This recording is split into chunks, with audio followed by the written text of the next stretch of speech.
اهلا اهلا بالناس اللي منوريني على جروب الورش، يا رب تكونوا بخير دايما. انا عندي نوعين من الورش، ورش الديكوباج المبتدئين وورش تجديد الاثاث. ان شاء الله شهر ده اكيد هيكون في ورش للمبتدئين، بيكون في مدينه نصر في شارع الطيران.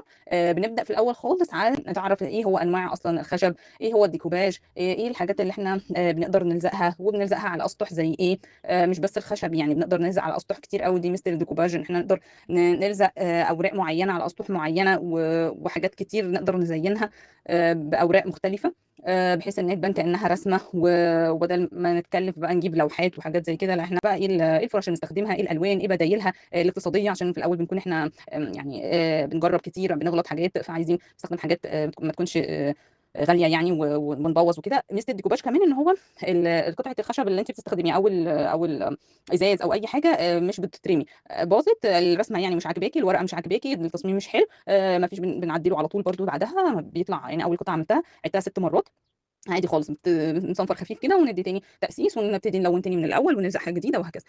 بس في أول ليفل بنشتغل على تابلو مع دمج بسيط مع الورق الأبيض اللي هو بنطبعه ليزر عادي، واستنسل مسطح، وبنشتغل برضو الناس لو محتاجين ال 3 دي، يعني كده كده بنتعلم الاثنين.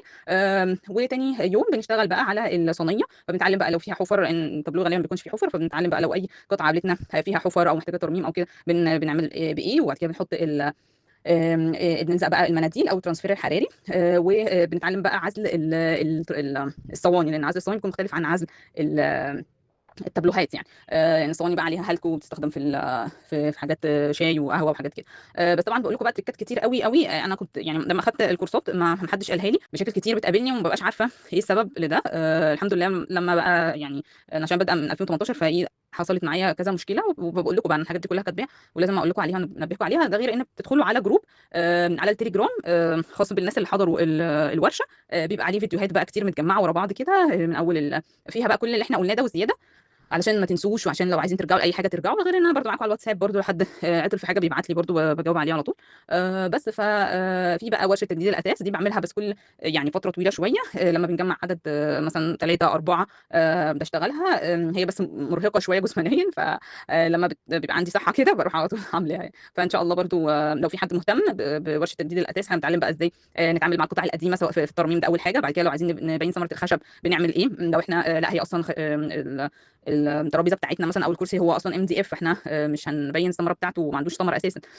فبنعمل بنشتغل برضو بطريقه تانية لو احنا عايزين نعمل له ثمره، يعني احنا ممكن نعمل له ثمره وكانه قطعه خشب ارو عادي جدا.